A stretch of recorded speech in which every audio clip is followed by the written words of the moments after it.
You broke me. Now it's my turn. My phone buzzed at exactly 3:47 p.m. on a Tuesday that started like any other goddamn Tuesday in Derry Street. I was hunched over blueprints for the new municipal building, trying to make sense of the city council's latest brilliant idea to squeeze a community center into a space barely big enough for a decent garage, when that familiar FaceTime chime cut through my concentration like a rusty blade. The caller ID made my stomach drop. Brent Wallace. My wife's, what do you call him? Training partner? Life coach? Professional ego instructor? I'd never gotten a call from Brent the prick before, let alone a video call. In the 3 years Lauren had been working out with him, the guy had maybe grunted hello to me twice at barbecues. I almost declined. Should have declined. But curiosity ended more than just cats in this godforsaken town. Look how skilled she is, TJ. Brent's crap-eating grin filled my screen. Been training her real good for you, buddy. The camera flipped, and there was my wife of 15 years. Lauren, on her knees in what looked like Brent's bedroom, going to town on him like her life depended on it. The sounds she was making, Christ, sounds I hadn't heard from her in months. Lauren's got real talent, Brent's voice continued from behind the camera. Natural-born skill, you're a lucky man, TJ. My hand gripped the phone so tight I thought the screen might crack. The rational part of my brain, the architect part that measured twice and cut once, was cataloging details. The expensive bedding I'd never seen before. The framed photo of Brent's wife and kids on the nightstand turned face down. The timestamp showing this was happening right now, this very moment while I was at work, while I thought Lauren was at her law firm, pulling another late night. She's been practicing a lot lately, Brent continued, panning the camera for a better angle. Real dedicated student. Aren't you, Lauren? She looked up at the camera then, my wife of 15 years, and for just a second her eyes went wide. Not with shame, not with regret, with annoyance. Like I was interrupting something important. The call ended. I sat there in my office on the second floor of Baker & Associates Architecture. The firm I'd built from nothing, the firm Lauren had insisted on joining as a partner when she passed the bar, staring at my black phone screen. Outside, Derry Street carried on with its usual Tuesday afternoon rhythm. Mrs. Dugan was probably watering her flowers and gossiping with whoever would listen. Big Ray was opening up the MMA gym for the evening crowd. Normal people doing normal things while my world imploded in high definition. The smart play would have been to call a lawyer. Document everything. Play it by the book. But I'd never been accused of being smart when I was angry. I grabbed my keys, my phone, and the spare key to Lauren's new loft apartment. The one she'd insisted on renting 6 months ago for quiet time to work on cases. The one that was exactly 4 blocks from Brent's place. The drive took 8 minutes. 8 minutes for my rage to crystallize into something cold and sharp. I'd been played, humiliated, made into a joke by my own wife and some small-town alpha male wannabe who sold overpriced cars to people who couldn't afford them. But here's the thing about being underestimated your whole life. People never see you coming. I parked outside the Riverside luxury condos, because of course Brent lived somewhere with luxury in the name, and took the elevator to the 3rd floor. The hallway smelled like expensive carpet cleaner and other people's success. Unit 3B. I could hear them through the door, Lauren's voice breathless. God, that was close. What if he actually shows up? Brent's laugh cocky as ever. TJ, that loser? He's probably crying into his blueprints right now. Guys like him don't have the balls to do anything about it. I used the key Lauren thought she'd hidden so well. The door swung open to reveal my wife and her trainer on his leather couch, both still undressed, sharing what looked like expensive champagne, celebrating. Surprise, I said. Lauren screamed, actually screamed, like I was some kind of intruder instead of the husband she'd been married to since we were kids. Brent jumped up, trying to cover himself with a throw pillow that had "Live, Laugh, Love" embroidered on it in gold thread. TJ, wait, I can explain, Lauren started. Explain what? That you're sleeping with Brent the prick while I'm at work? That you filmed it and sent it to me like some kind of twisted present? Or maybe you want to explain why you're drinking champagne afterward like you just closed a big case. Brent found his voice, puffing out his chest despite being bare and holding a decorative pillow. Look, man, this isn't what... Shut up! I stepped into the apartment and closed the door behind me. You made a video. You sent it to me. You wanted me to see this. So, congratulations, Brent. Mission accomplished. I pulled out my phone and started recording. TJ, don't, Lauren pleaded, finally showing some emotion that wasn't annoyance. Please, this will ruin everything. Everything was already ruined. You just forgot to tell me. For the next hour, I documented everything. Every text message on Lauren's phone. Every photo. Every email between her and Brent planning their little show. Every receipt from their romantic getaways that I'd paid for through our joint account. But the real treasure was Lauren's laptop, conveniently open on Brent's kitchen counter. Her email was logged in, and there it was. Months of correspondence. Not just with Brent, but with her best friend Missy King, my former employee who I'd had to let go 2 years ago for stealing clients. The subject line of the most recent email chain made my blood freeze. TJ removal, final phase. I clicked it open and read 3 months of planning. How to get me out of my own company. How to destroy my reputation. How to take everything I'd built and divide it between Lauren and Missy, with Brent providing muscle and distraction. The affair wasn't passion, it was strategy. You know what the funny thing is? I said, still recording, watching Lauren scramble for her clothes while Brent stood there like a deer in headlights. I actually loved you. 15 years, Lauren. I actually thought we were building something together. TJ, please, let's talk about this rationally. Rationally? I laughed, and it sounded bitter even to me. You want rational? Here's rational. I'm going to destroy both of you, methodically, completely, and I'm going to enjoy every second of it. I headed for the door, then paused. Oh, and Brent? Your wife Karen might be interested in today's video. I'll make sure she gets a copy. The last thing I heard as the door closed was Lauren screaming my name and Brent throwing something against the wall. Game on. The next morning, I woke up in my own bed for what I figured might be the last time. Lauren hadn't come home. Her car wasn't in the driveway, and her side of the bed was still made from yesterday. Good. I needed space to think, and more importantly, I needed space to plan. Coffee first.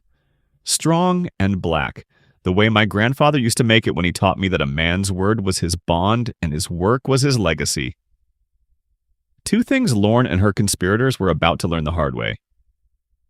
I sat at my kitchen table, the one Lauren had wanted to replace with something more modern, and opened my laptop.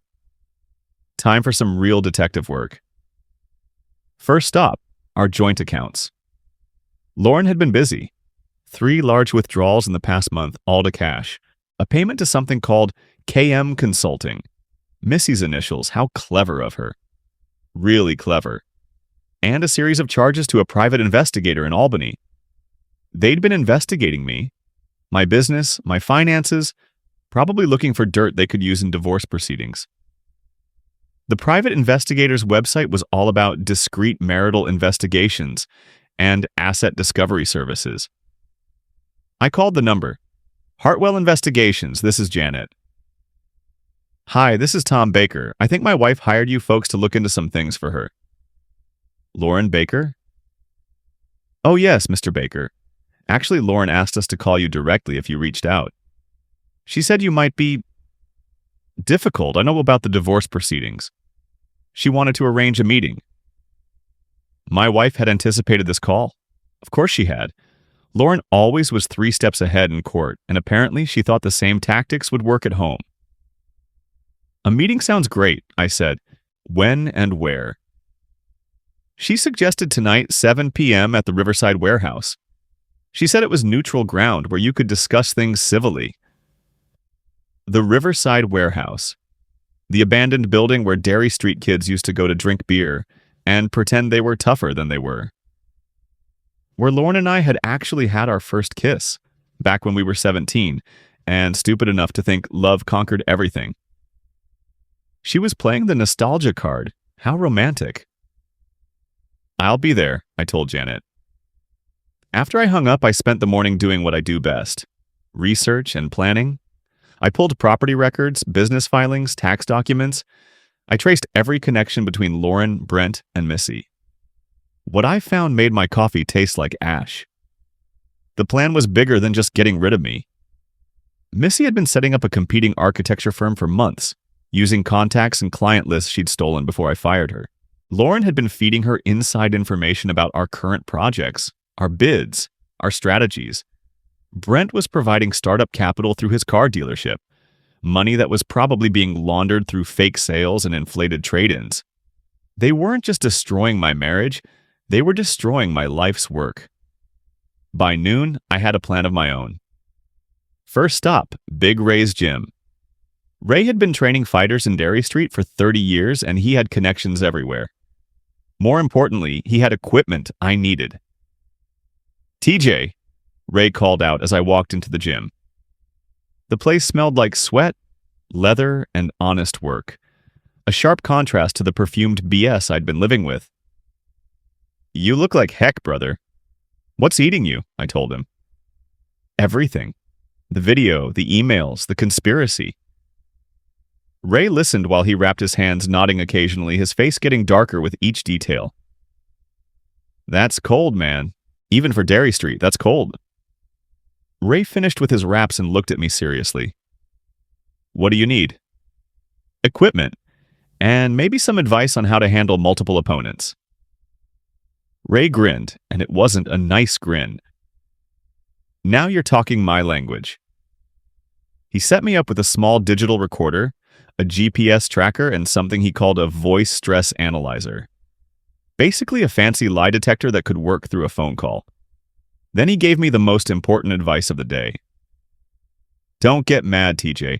Get mean. Mad makes you stupid. Mean makes you dangerous. Second stop, Harris & Associates, the sleaziest law firm in 3 counties. If Lauren wanted to play legal games, I needed someone who knew all the rules and wasn't afraid to break a few. Marcus Harris looked exactly like what you'd expect from a lawyer who advertised on bus benches. Cheap suit, expensive watch, and the kind of smile that made you want to count your fingers afterward. Mr. Baker, I heard through the grapevine that you might be needing some legal assistance. Marital difficulties, I understand. Something like that. I need to move fast, and I need to move hard. Can you help me with that? Harris leaned back in his chair, steepling his fingers.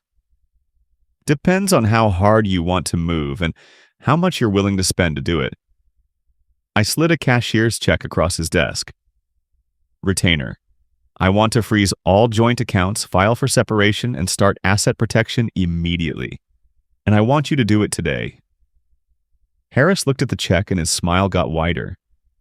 Mr. Baker, I think this is the beginning of a beautiful friendship. By 4 p.m., Lauren's credit cards were frozen. Our joint accounts were locked. Pending litigation, and she was officially served with separation papers. By 5 p.m., I'd changed the locks on our house, forwarded all her mail to Brent's address, and canceled her membership at the country club. By 6 p.m., I was sitting in my truck outside the Riverside warehouse, watching Lauren's car pull up with Brent, riding rifle, and Missy in the back seat. They thought they were coming to negotiate my surrender. They were wrong. I activated Ray's digital recorder, checked the GPS tracker I'd planted on Brent's car that morning, and stepped out into the evening air. The warehouse loomed against the darkening sky like a monument to Derry Street's better days, back when the town actually made things instead of just tearing them down. Lauren got out of her car wearing her best courtroom suit, the navy blue one she wore when she wanted to intimidate opposing counsel. Brent was dressed like he was going to sell someone a used BMW, all cologne and confidence. Missy hung back, nervous, clutching a briefcase like it was a life preserver. Hello, Lauren, I said. Brent, Missy. TJ, Lauren replied, slipping into her lawyer voice. I'm glad you came. I think we can work this out like adults. Adults, I repeated. Is that what adults do? Sleep with their personal trainers and plot to steal their husband's business? Brent stepped forward, puffing out his chest. Hey now, there's no need for... Shut up, Brent! I didn't even look at him. The adults are talking. Lauren's professional mask slipped for just a second, showing the anger underneath. TJ, you're hurt. I understand that. But what happened between Brent and me doesn't change the fact that our marriage has been over for years. We can do this the easy way or the hard way, but we're getting divorced either way. The easy way, I said. Let me guess. I sign over my half of the business to you, take some token settlement, and disappear quietly while you and your friends divide up everything I've built. Missy finally spoke up, her voice shaky. TJ, it doesn't have to be personal. The business will be better with fresh leadership. You've been holding it back for years. I turned to look at her. Really look at her. Missy King, who I'd hired straight out of college, who I'd trained, promoted, trusted, who I'd fired when I caught her stealing client contacts and selling them to competitors. Fresh leadership, I said, from the woman I fired for theft and the wife who's been feeding you inside information for months. That's your idea of fresh leadership. The three of them exchanged glances. They hadn't expected me to know about the information sharing. How did you... Lauren started. Your laptop, sweetheart. You left it open at Brent's place yesterday. Amazing what people put in writing when they think they're smarter than everyone else. Brent finally found his voice again. Look, Baker, this can go smooth or it can go rough. Your choice, but it's going to go. I smiled at him. Rough then. Definitely rough. That's when I pulled out my phone and played the recording I'd made that afternoon. Harris's voice clear as a bell. All joint assets are now frozen. Mrs. Baker's credit has been suspended, and the separation papers have been filed. Your wife is, as of 4 p.m. today, officially cut off. Lauren's face went white. You can't do that. I have rights. You have the right to hire your own lawyer and fight it in court. With what money, I'm not sure, but you're welcome to try. I pulled out a second phone, a burner Ray had given me, and played another recording. This one was Brent's wife, Karen, sobbing. I know about the affair, Brent. I know about everything. My lawyer will be in touch. Brent actually staggered backward. You son of a witch. You sent her the video. I sent her the truth. What she does with it is her business. Finally, I pulled out a third recording. This one was Missy's new employer at the county planning office. Miss King, we've received some disturbing information about your previous employment and your current business activities. Please report to HR first thing Monday morning. Missy dropped her briefcase. Papers scattered across the cracked asphalt. My job? TJ, that's my job. I have kids. You should have thought about that before you decided to destroy mine. Lauren was shaking now, with rage or fear I couldn't tell. You bastard! You complete bastard! Do you have any idea what you've done? I've leveled the playing field, I said. You wanted to play games? Let's play games. You wanted to destroy my life? Welcome to mutual destruction. Brent lunged at me then, all 200 pounds of small-town tough guy fury. But I'd been expecting it, and I'd been training with Big Ray for 3 years. I sidestepped, grabbed his arm, and used his own momentum to send him face first into the side of Lauren's car. The impact left a dent in the door and Brent on the ground, a red trail forming beneath his nose. Stay down, I advised him. I'm just getting started. Lauren was screaming something about calling the police, but Missy grabbed her arm. We can't call the police, she hissed. Not with everything we've done. Not with the money. The money. I'd wondered when that would come up. What money, Missy? I asked, pulling out my phone to record again. The money you've been embezzling from the county? The money Brent's been laundering through his dealership? That money? The silence stretched out like a wire about to snap. Finally, Lauren found her voice. What do you want, TJ? I want you gone, I said. All of you. Out of my town, out of my business, out of my life. You've got 48 hours to disappear, or I start releasing everything I've collected to everyone who matters. And if we don't? Brent asked from the ground. I smiled, and for the first time in 24 hours, it felt genuine. Then you'll find out just how creative I can get. They didn't disappear. Of course they didn't. People like Lauren, Brent, and Missy don't back down when they're cornered. They double down and get desperate. Which was exactly what I'd been counting on. Thursday morning, I got to my office early to find all three of them waiting in the conference room with a man I didn't recognize. He was big, well-dressed, and had the kind of calm demeanor that screamed professional intimidation. Lauren's nuclear option, apparently. TJ, Lauren called out as I walked past the conference room. We need to talk. No, we don't. I kept walking toward my office. Actually, we do. The stranger's voice was quiet but carried weight. Mr. Baker, my name is David Stone. I represent Ms. King's interests in this matter. I think you'll want to hear what we have to say.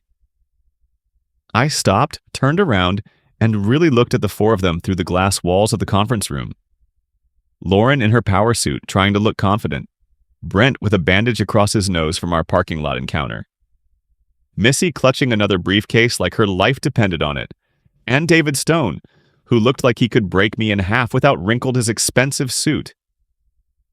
Fine, I said. But this is my office, my building, and my time. So make it quick. I walked into the conference room and closed the door behind me. The space felt smaller with 5 people in it, the tension thick enough to cut with a knife.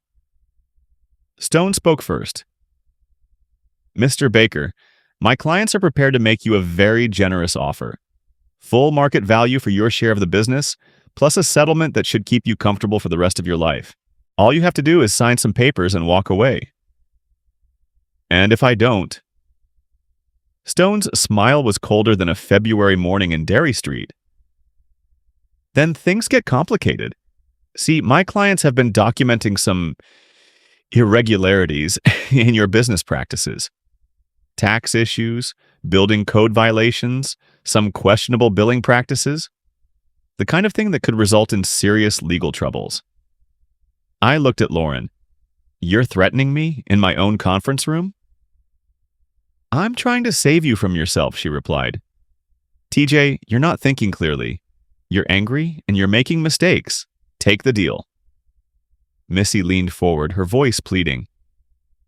TJ, please. We can all walk away from this. Nobody has to get hurt. Nobody has to get hurt, I repeated. That's interesting, coming from the woman who's been planning to hurt me for 2 years. I stood up and walked to the window overlooking Derry Street. Down below, normal people were going about their normal lives, unaware that 4 people in a conference room were deciding how to carve up everything I'd built. You know what? I said, turning back to face them. You're right. Nobody has to get hurt, but somebody's going to be. That's when I pulled out my phone and hit a button I'd programmed that morning. Suddenly, every screen in the building, the conference room monitor, the reception area TV, even the tablets we used for client presentations, lit up with the same image. Brent and Lauren's private video, broadcast in high definition throughout Baker and Associates architecture. Lauren screamed, actually screamed, like someone was attacking her. Brent jumped up so fast he knocked over his chair, lunging for my phone. But I was ready for him this time, and I'd been practicing. I grabbed his wrist, twisted, and slammed him face first onto the conference table. The impact was loud enough to rattle the windows. Stay down, Brent, I said calmly. You're embarrassing yourself. Stone was on his feet now, reaching inside his jacket, but I was faster. I'd been planning this moment for 3 days, and I'd prepared for every contingency. I wouldn't, I said, pulling out a small device Ray had given me. Dead man's switch. If I let go of this, every video, every document, every piece of evidence I've collected, gets uploaded to every news outlet, every social media platform, and every professional organization in the state, including the footage of you reaching for what I assume is a tool in my office. Stone froze, his hand halfway to whatever he was carrying. That's better, I said. Now, here's how this is really going to work. Missy, you're going to open that briefcase and show me what you brought. Missy's hands were shaking as she opened the case. Inside were documents, contracts, transfer papers, legal forms, everything they needed to steal my business legally. Forged signatures? I asked. Digital copies, she whispered, from old contracts. We were going to say you'd agreed to the transfer months ago before the personal issues came up. Fraud, then.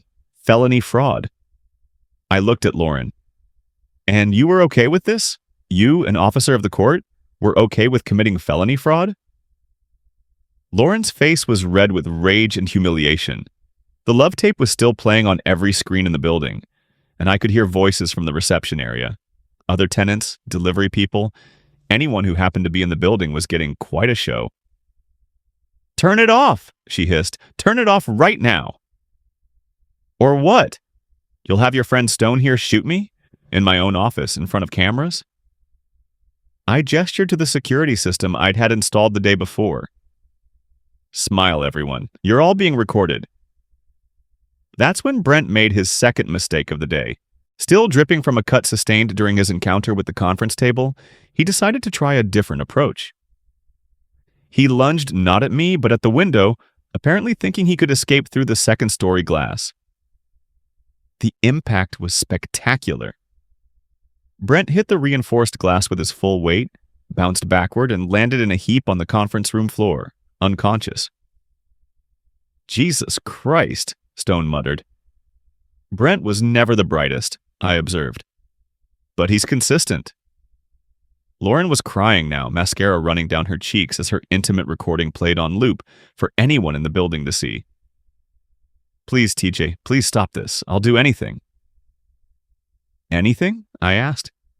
"Then sign these." I pulled out my own set of documents, papers I'd had Harris prepare the night before. Complete transfer of Lauren's share in the business to me. Confession of the fraud conspiracy, admission of the embezzlement scheme, and a restraining order that would keep all three of them at least 100 yards away from me for the next 5 years. Sign them, and the video stops. Don't sign them, and by tonight every person in this town will have seen your wife's greatest performance. Stone stepped forward. "Mr. Baker, I don't think you understand the position you're in. My clients have resources, connections. You're one man in a small town. They can make your life very difficult." I smiled at him. "David, can I call you David? I don't think you understand the position you're in. This is Derry Street. Everyone knows everyone, and everyone talks. By now, half the town has seen the show. By tonight, the other half will have heard about it. Your clients aren't just facing legal troubles anymore. They're facing social destruction." As if to prove my point, my phone started buzzing with text messages. "Mrs. Dugan from next door. TJ, honey, is everything okay? There's quite a commotion at your office." Big Ray from the gym. "Brother, the whole town's talking. You need backup?" Even my mailman. "Mr. Baker, I don't know what's going on, but the whole post office is buzzing." "Derry Street's a small town, David," I continued. "Small towns have long memories. Your clients will never be able to show their faces here again. And since this is where they live, where they work, where their kids go to school, well, that's going to be a problem." Lauren looked up from her tears. "The kids. Oh God, Brent's kids. They'll see this." "Should have thought about that before you decided to make a home movie," I replied. "Sign the papers, Lauren." She signed. Hands shaking, tears falling, but she signed every document. Missy signed next, her confession of embezzlement and fraud written in Harris's precise legal language. Even Stone signed a statement admitting his role in the intimidation scheme. Brent was still unconscious, so I signed for him as his designated representative, perfectly legal under the power of attorney Lauren had given me years ago and never revoked. There, I said, gathering up the documents. That wasn't so hard. I walked over to the control panel and turned off the video feed. The screens went black, but the damage was done. In the space of 30 minutes, I destroyed 3 reputations, exposed a criminal conspiracy, and legally secured everything they'd tried to steal from me. Now get out, I said. All of you. And David? If I see you on Derry Street again, I'll assume you're here to cause me trouble. I don't like trouble. Stone helped Brent to his feet. The man was conscious but groggy, a thin red streak still trailing from his nose. The 4 of them stumbled out of my conference room like survivors of a natural disaster, which, in a way, they were. I sat back down at the conference table and looked out over Derry Street. Down below, people were going about their business, but I could see them talking, gesturing toward my building, pulling out their phones. The story was spreading, the way stories always spread in small towns. By evening, everyone would know. By tomorrow, it would be legend. The day TJ Baker fought back and won. But I wasn't done yet, not even close. The annual Derry Street Summer Festival was 3 days away, and I had work to do. Not the kind of work that involved blueprints and building codes, but the kind that required careful planning and perfect timing. The kind Big Ray had been teaching me at the gym. Revenge is like boxing, Ray had told me that morning, wrapping my hands for another training session. It's not about throwing the hardest punch. It's about setting up your opponent for the knockout. I'd been setting up my opponents for 3 months. Now it was time for the knockout. The festival was Derry Street's biggest event of the year, the one day when everyone came together to pretend we were still the thriving community we used to be instead of the slowly dying town we'd become. Local businesses set up booths, the high school band played patriotic songs, and the mayor gave a speech about our bright future while standing in front of empty storefronts. This year, I was going to be part of the entertainment. Harris had done his job perfectly. The legal documents were filed, the fraud investigation was underway, and the restraining orders were in effect. Lauren, Brent, and Missy were legally prohibited from coming within 100 yards of me, which meant they couldn't attend the festival without violating court orders. But I knew they'd be watching. People like them couldn't resist seeing what happened next. Saturday morning dawned clear and hot, the kind of summer day that made Derry Street almost look prosperous again. I arrived at the festival grounds early while the vendors were still setting up their booths, and the volunteer crews were hanging bunting from the streetlights. Mayor Davidson spotted me first. TJ, good to see you, son.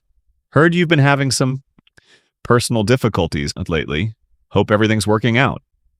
In a town like Derry Street, personal difficulties was code for everyone knows your wife cheated on you and the whole thing's been the talk of the coffee shops for a week. The mayor's concern was genuine, but so was his curiosity. Everything's working out fine, Mayor, I replied. In fact, I was hoping I could say a few words during the community recognition ceremony this afternoon. The mayor's eyebrows went up. The community recognition ceremony was usually reserved for people retiring after long careers or local heroes being honored for their service. What did you have in mind? Just want to thank the community for their support during a difficult time. Maybe share some insights about loyalty and friendship and what it means to be part of Derry Street. Mayor Davidson nodded slowly. He was a politician, which meant he could smell drama from 3 counties away. Drama brought crowds, and crowds made festivals successful. I think we can work something in. How about right before the band plays, around 3 o'clock? Perfect. I spent the morning walking around the festival, talking to people I'd known my whole life. Mrs. Dugan, who'd watched me grow up and still brought me casseroles when she thought I looked too thin. Big Ray, who was running a booth for the gym and teaching kids basic self-defense moves. Sam Peterson, my business partner before Lauren joined the firm, who'd moved to Florida but came back every year for the festival. Everyone had heard something. The story had grown in the telling, the way stories always do, but the basic facts were consistent. Lauren had cheated, Brent was involved, there'd been some kind of confrontation, and now all 3 of them had disappeared from town.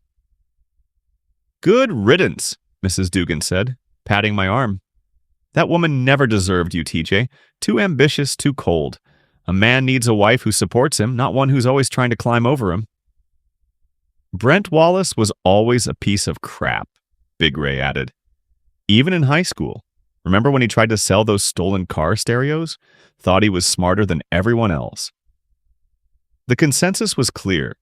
The town was on my side. Lauren, Brent, and Missy had been judged by a jury of their peers and found guilty of betraying one of their own. At 2:30, I walked up to the small stage the festival committee had set up in front of the old courthouse. A crowd of maybe 200 people had gathered. Not bad for Derry Street, where the total population was barely 3,000. Mayor Davidson introduced me with the kind of generic praise politicians use when they're not quite sure what someone's going to say. TJ Baker, local businessman and longtime member of our community, has asked to share some thoughts with us today. I took the microphone and looked out over the crowd. Familiar faces, people I'd grown up with, worked with, lived alongside for 43 years. My neighbors, my community, my jury. Thank you, Mayor Davidson, I began. I want to talk to you today about trust, about loyalty, about what happens when the people closest to you decide that your life's work is something they can just take away. The crowd was quiet now, sensing that this wasn't going to be the usual festival speech about community spirit and bright futures. 3 months ago, I thought I knew who my friends were. I thought I knew who I could trust.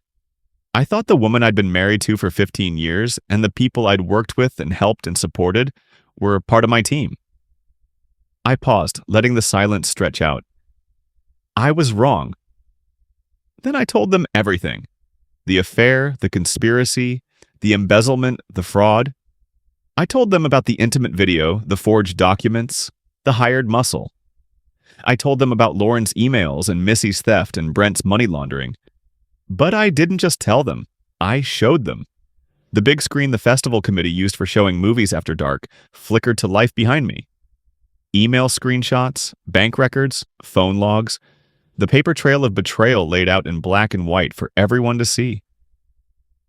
These people didn't just betray me, I said, my voice carrying clearly through the PA system. They betrayed this whole community. They stole from local businesses. They laundered money through fake transactions. They committed fraud using forged documents, and they did it all while pretending to be upstanding citizens of Derry Street. The crowd was getting restless now. Angry. Small towns don't forgive betrayal easily, and the evidence was overwhelming. But here's the thing, I continued. They made one crucial mistake. They underestimated this community. They thought they could get away with it because they thought we were all too small, too stupid, too trusting to fight back. I gestured toward the crowd. They were wrong about that too.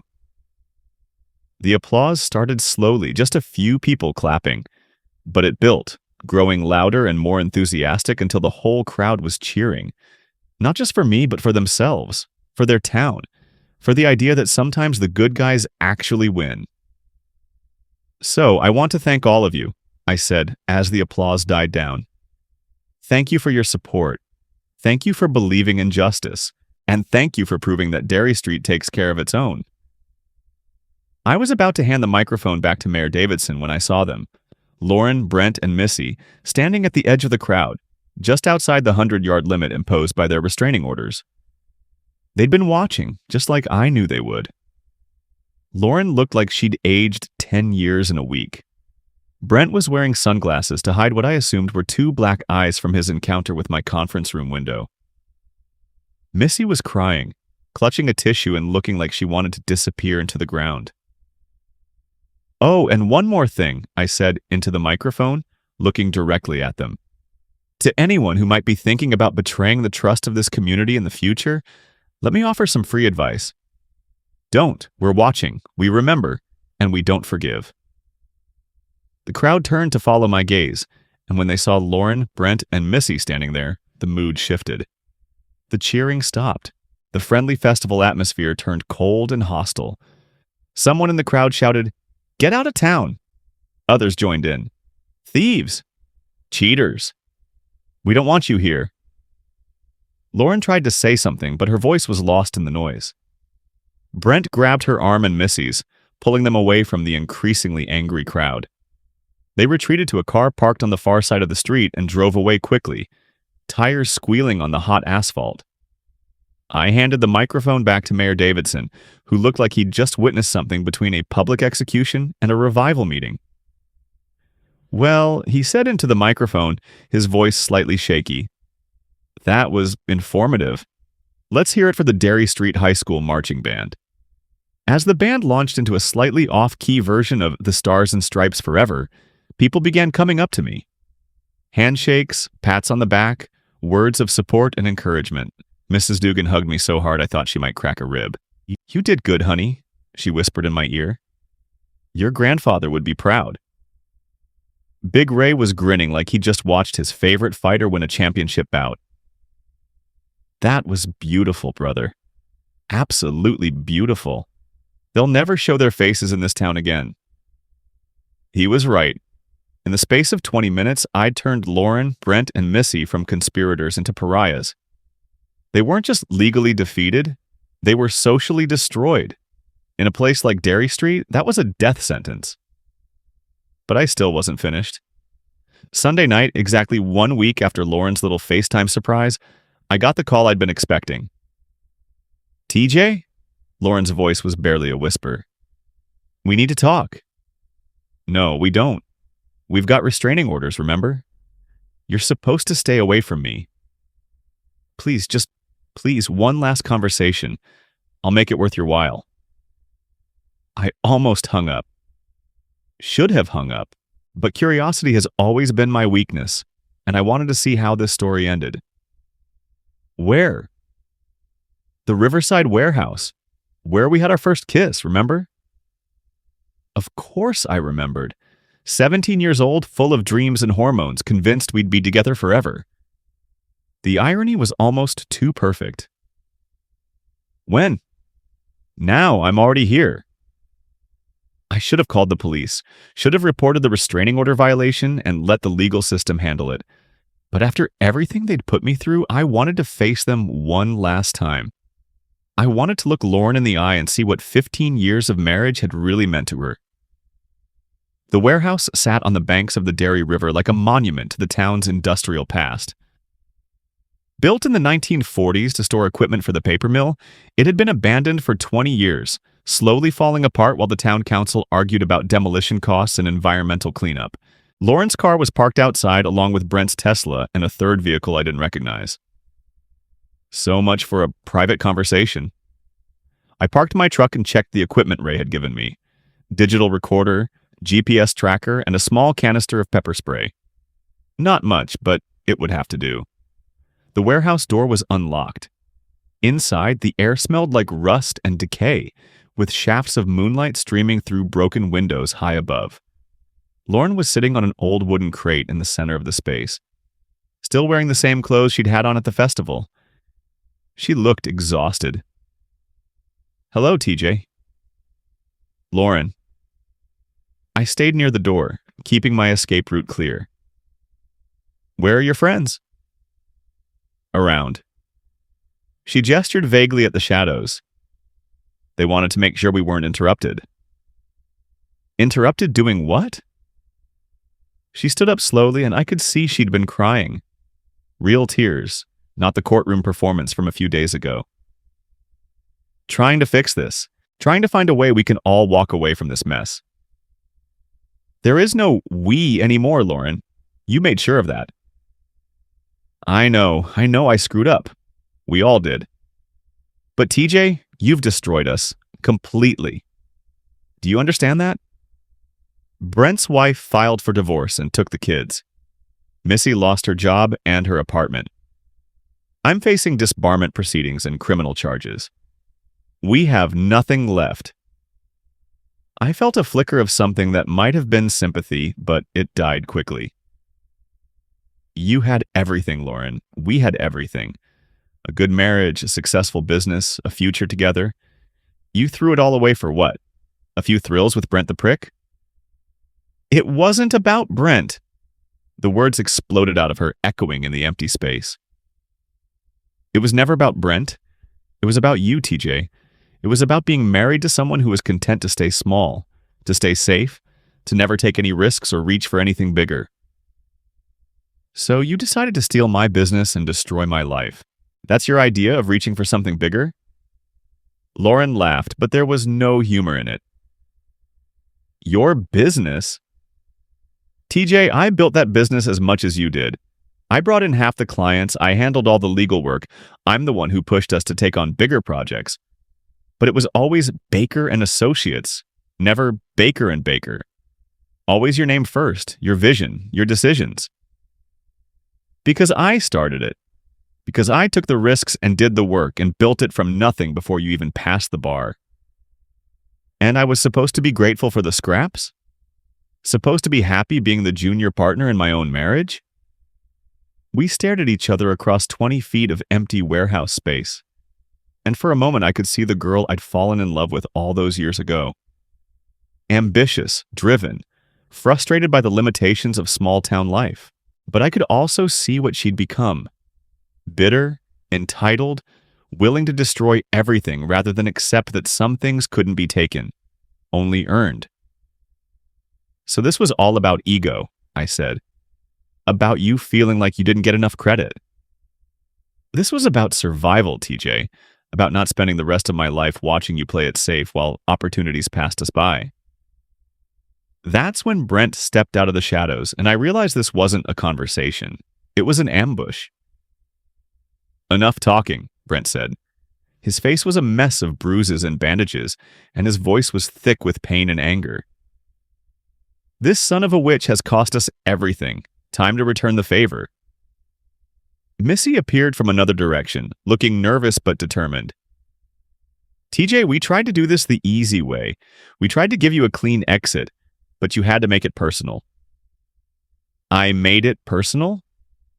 I couldn't believe what I was hearing. You people conspired to steal my life's work, and I made it personal? You humiliated us, Missy said, her voice rising. In front of the whole town, you turned everyone against us. Our kids can't even go to school without being harassed. Actions have consequences. Maybe you should have thought about that before you decided to commit fraud.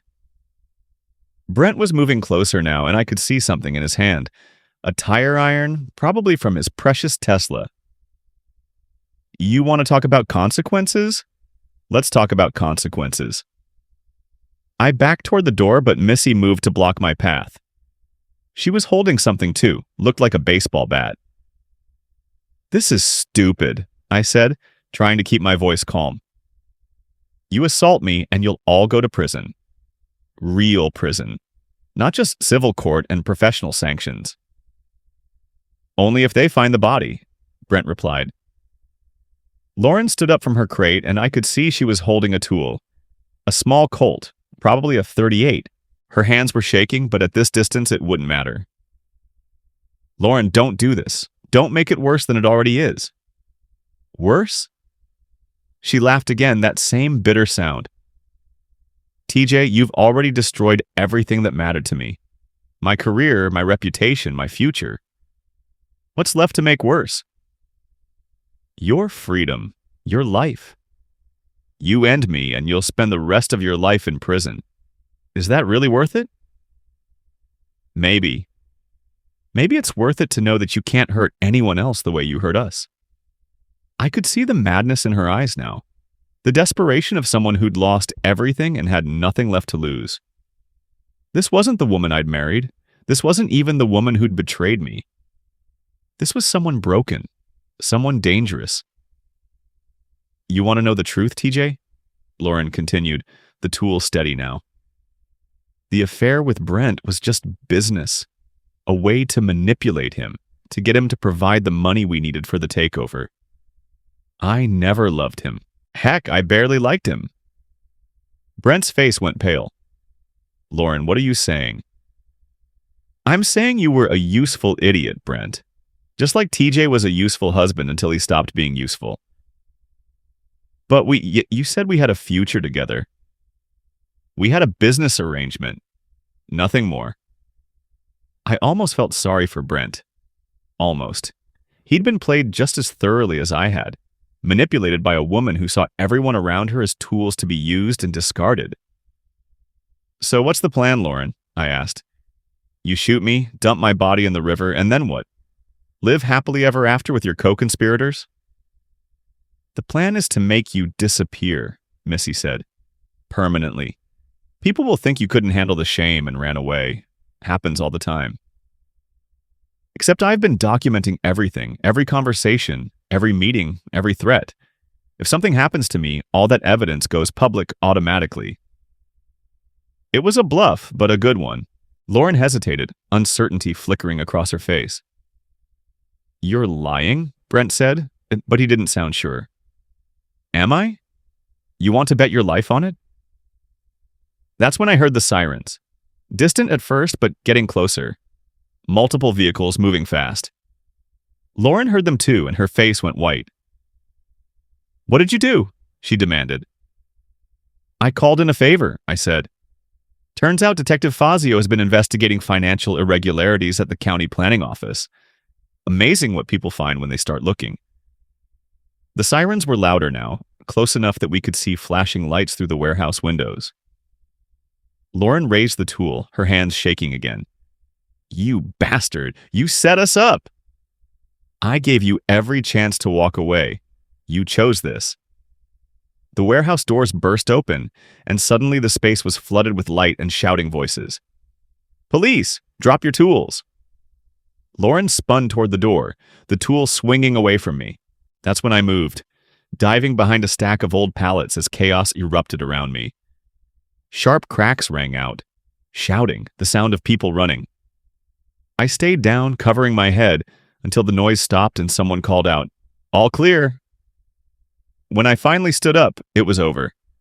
Brent was on the ground, hands zip-tied behind his back, a thin red line running from a fresh cut on his forehead. Missy was sitting against a wall sobbing, while a paramedic checked her for injuries. Lauren was nowhere to be seen. Where is she? I asked Detective Fazio. He pointed toward the back of the warehouse where a door I hadn't noticed stood open to the night. Ran when we came in. We've got units searching the area, but she had a head start. She's armed. We know. We'll find her. They did find her 3 hours later sitting on the dock, behind the old paper mill where she used to work summer jobs in college. The tool was in her lap, unfired. She didn't resist when they arrested her. Later, I learned that she'd been planning to use it on herself, not on anyone else. The whole confrontation at the warehouse had been a setup, a final attempt to destroy me before she destroyed herself. But in the end, she couldn't go through with either plan. 6 months later, I was sitting in my office, officially and legally mine now, reading the final court documents when Harris called with the news. It's over, TJ. Lauren pled guilty to conspiracy, fraud, and attempted extortion. She got 5 years, but she'll probably serve 3 with good behavior. Brent got 4 years for money laundering and assault. Missy got 2 years in probation for embezzlement. What about the civil suits? All settled in your favor. You'll recover about 80% of what they stole, plus damages. Brent's dealership is being liquidated to pay the judgments. I hung up the phone and looked out over Derry Street.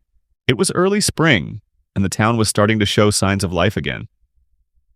New businesses were moving into some of the empty storefronts. The county had approved funding for a new community center.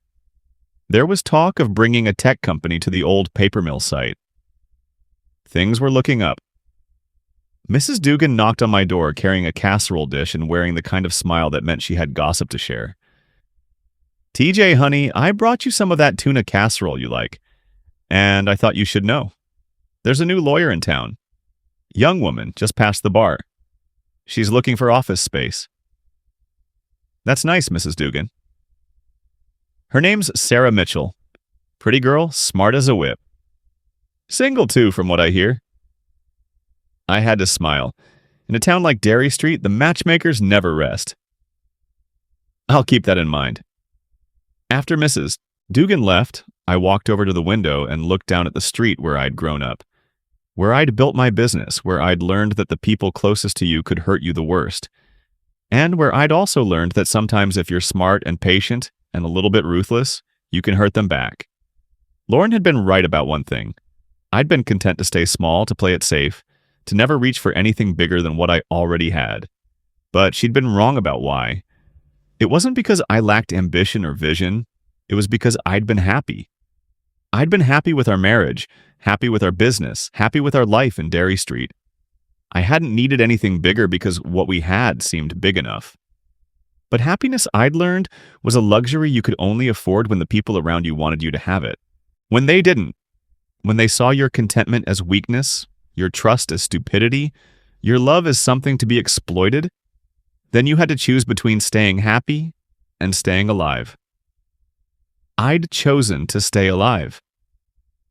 My phone buzzed with a text message from Big Ray. "Drinks at Murphy's tonight? I'm buying." I texted back, "See you at 8." Outside, Derry Street was settling into evening. Streetlights were coming on, people were heading home from work, and somewhere in the distance I could hear the high school marching band practicing for their next performance. It sounded like home. I gathered up my things, locked the office, and headed downstairs to my truck. Tomorrow, I had a meeting with a potential client, a tech startup that wanted to build their headquarters in the old paper mill. It would be the biggest project of my career, the kind of opportunity Lauren had always said I was too scared to pursue. Maybe she'd been right about that too. Maybe I had been scared, but I wasn't scared anymore. I'd learned something valuable in the past 6 months. When people try to destroy you, they sometimes give you exactly what you need to rebuild yourself stronger than before. Lauren, Brent, and Missy had thought they were tearing down my life. Instead, they just cleared the ground for something better. As I drove through the streets of Derry Street, past the houses where I'd grown up and the businesses where I'd learned to work and the places where I'd made my mistakes and learned from them, I felt something I hadn't felt in years. Peace. Not happiness. That would come later if I was lucky. But peace.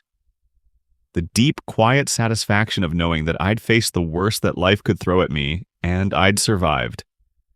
More than survived. I'd won. Lauren was in prison, paying the price for her betrayal. Brent had lost everything he'd cared about. His business, his family, his reputation. Missy was starting over from nothing, just like I'd had to do. And I was still here, still standing, still building, still home. I pulled into Murphy's parking lot and saw Big Ray's motorcycle already there. Through the window, I could see him at our usual table, probably telling anyone who'd listen about the night we'd taken down the conspiracy that tried to destroy Derry Street's favorite son. The story would grow in the telling, the way stories always do in small towns. By next year, people would probably say I'd single-handedly fought off an army of criminals. By the year after that, it would be a legend. I didn't mind. Legends were useful things in places like Derry Street. They reminded people that sometimes the good guys really do win, that justice isn't just something that happens in movies, and that if you're patient and smart and willing to fight for what's yours, you can overcome anything, even betrayal, even heartbreak, even the people who know you best and hurt you worst. I walked into Murphy's, ordered a beer, and sat down with my friend to celebrate another day of being alive, being free, and being exactly where I belonged.